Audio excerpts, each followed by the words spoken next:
Film He Never Left menceritakan tentang kisah seorang buronan dan pacarnya yang bersembunyi di sebuah motel tua dan kemudian menjadi target pembunuhan. Berantai bertopeng yang dikenal sebagai Palfest yang legenda seramnya menghantui daerah tersebut. Bagaimanakah keseruan film ini? Kita langsung saja masuk ke alur ceritanya.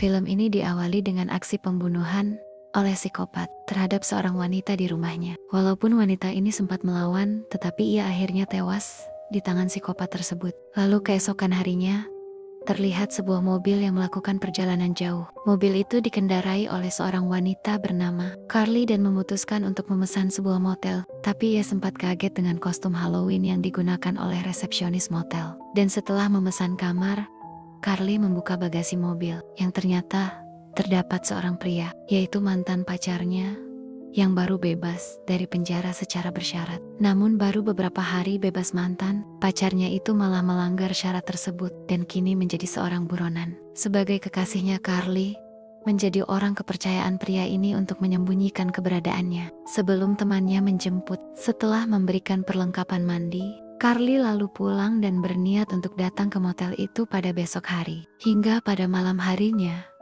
pria ini yang bernama Gabriel mendengarkan suara seseorang dari luar kamarnya. Setelah mengintip, ia melihat seorang wanita yang memesan kamar tepat di samping kamarnya. Lalu kita dibawa ke masa lalu, di mana Gabriel yang baru saja keluar dari penjara memutuskan untuk mencari pekerjaan, namun tidak ada yang mau menerimanya karena statusnya sebagai narapidana. Tetapi terdapat seorang pemilik kedai es yang mau menerimanya bekerja. Ia bernama Kate. Di saat sedang bekerja, Gabriel mendapatkan komplain dari seorang pembeli karena pesanannya tidak sesuai. Karena hal itu, Kate menyuruh Gabriel untuk memberikan kompensasi kepada pembeli sebagai permintaan maafnya. Ternyata es krim yang dipesan pelanggan tadi tinggal satu, dan itu pun diambil oleh Kate di meja kerjanya. Ia pun dibuat kesal dan Gabriel terbangun dari mimpi buruk yang dialami oleh Gabriel. Ia yang terbangun lalu mencuci muka dan mendengarkan suara rintihan dari kamar di sebelahnya, di mana suara itu merupakan suara seorang wanita yang kesakitan. Lalu pintu kamar Gabriel diketuk oleh seseorang, tetapi ia tidak berani membukanya dan hanya waspada dengan sesuatu di balik pintu itu. Kembali ke masa sebelumnya, Gabriel yang kesal dengan Kate, ia lalu membawa kabur mobil milik atasannya dan tanpa sengaja menabrak Kate hingga membuatnya. Dan hal itulah yang membuat ia masuk penjara, serta selalu dihantui dengan sosok Kate. Sedangkan di sisi lain, terdapat 2 orang polisi yang ditugaskan untuk mencari keberadaan Gabriel dan mengunjungi tempat terakhir yang didatangi olehnya. Kemudian Carly kembali datang menjumpai Gabriel, dan Gabriel tanpa ketakutan dan merasa tidak nyaman tinggal di motel itu. Ia juga mengatakan bahwa mendengar teriakan dari kamar sebelah. Carly yang penasaran lalu pergi ke kamar yang dimaksud oleh Gabriel dan sempat berbicara mengenai apa yang terjadi semalam. Namun setelah itu, Carly tidak memberitahukannya kepada Gabriel tentang apa yang terjadi, tetapi ia langsung pergi begitu saja. Gabriel yang tidak ada pilihan lain memutuskan untuk menunggu temannya Andre menjemputnya di sana. Di saat itu ia melihat berita tentang kematian Kate dan sekali lagi mendengarkan suara rintihan dari balik kamar. Gabriel yang penasaran mencoba mendekat untuk mendengarkannya,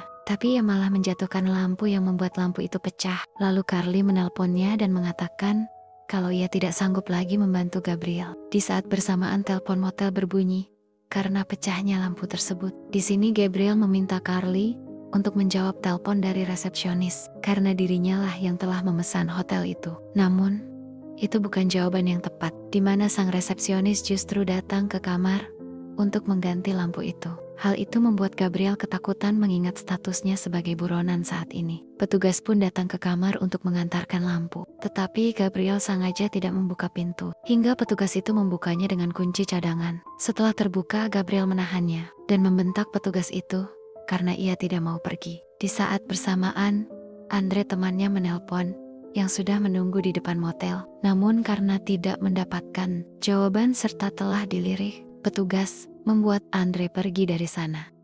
Sedangkan Carly yang sedang tidur di rumahnya. Mendengarkan ada orang yang mengetuk pintu. Karena ketakutan, Carly membuka pintu sambil membawa tongkat baseball. Dan dari kejauhan ia melihat psikopat bertopeng datang dan masuk ke rumah Carly. Ketika di dalam kamar, Carly berniat untuk melumpuhkannya dengan tongkat baseball. Tapi perhitungannya tidak baik, yang membuat ia dicocol oleh psikopat tersebut. Sebelum mengeksekusinya, Carly sempat melihat kalung yang dipakai psikopat itu, sama seperti milik ibunya. Kedua polisi yang sebelumnya mencari Gabriel mencurigai kekasihnya Gabriel, yaitu Carly. Mereka lalu datang ke rumah Carly untuk menanyakan hal itu. Tetapi di sana sudah tidak terdapat mayat Carly, yang kemungkinan sudah dibawa oleh psikopat bertopeng. Di sana polisi itu juga menemukan kunci motel yang sempat ingin dibuang oleh Carly. Kita beralih ke motel di mana Gabriel mendapatkan telepon dari Andre yang mengatakan kalau ia akan datang ke sana lagi pada jam 8 malam. Dan jika Gabriel tidak tepat waktu,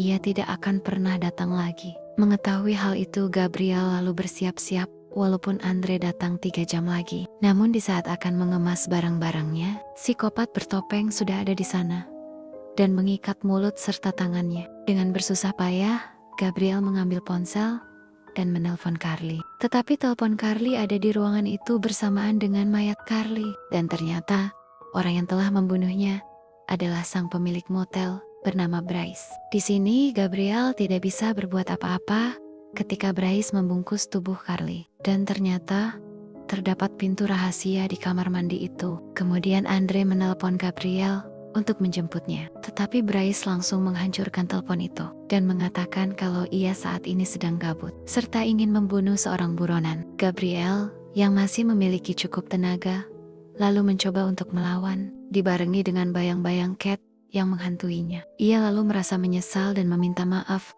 atas apa yang telah dirinya lakukan. Hingga di saat itu Bryce tiba-tiba terjatuh dan menusuk dirinya sendiri. Setelah itu Gabriel memutuskan untuk menyerahkan diri dengan cara menelpon polisi. Lalu plot twist pun terjadi, di mana kegaduhan yang didengar Gabriel pada malam itu adalah nyata, di mana adegan di awal film tadi terjadi di sebelah kamar Gabriel. Dan seketika itu pula Gabriel tewas di tangan psikopat bertopeng. Namun ketika polisi datang ke sana, ia tidak menemukan keberadaan Gabriel. Dan diketahui kalau psikopat ini adalah ayah dari Bryce. Polisi itu lalu bertanya kepada sang resepsionis yang bernama Michelle. Ia adalah resepsionis baru sekaligus ibunya Bryce. Tentu Michelle berbohong dengan pertanyaan tersebut. Dan mereka juga memutuskan untuk pergi dari sana. Karena keadaan di tempat itu sudah tidak aman lagi. Kemudian kita diperlihatkan sebuah keluarga yang terdiri dari ibu, anak, dan seorang ayah yang memberikan sebuah topeng psikopat kepada anaknya, beserta sebuah pisau. Ia kemudian berjalan ke kamar mandi dan melihat seorang wanita yang terikat, serta menggunakan kalung milik ibunya Carly. Besar kemungkinan itu adalah ibunya Carly yang telah tewas dibunuh oleh Bryce sewaktu ia masih remaja dan menggunakan kalung tersebut. Pesan dari film ini adalah setiap manusia membawa luka dari masa lalu. Namun bukan luka itu yang menentukan siapa dirinya, melainkan bagaimana ia memilih untuk bangkit. Di tengah bayang-bayang trauma, stigma, dan ketakutan, harapan tetap hidup dalam keberanian untuk berubah, memaafkan diri, dan melakukan hal yang benar. Karena pada akhirnya, setiap orang pantas mendapatkan kesempatan kedua untuk menjadi versi terbaik dari dirinya.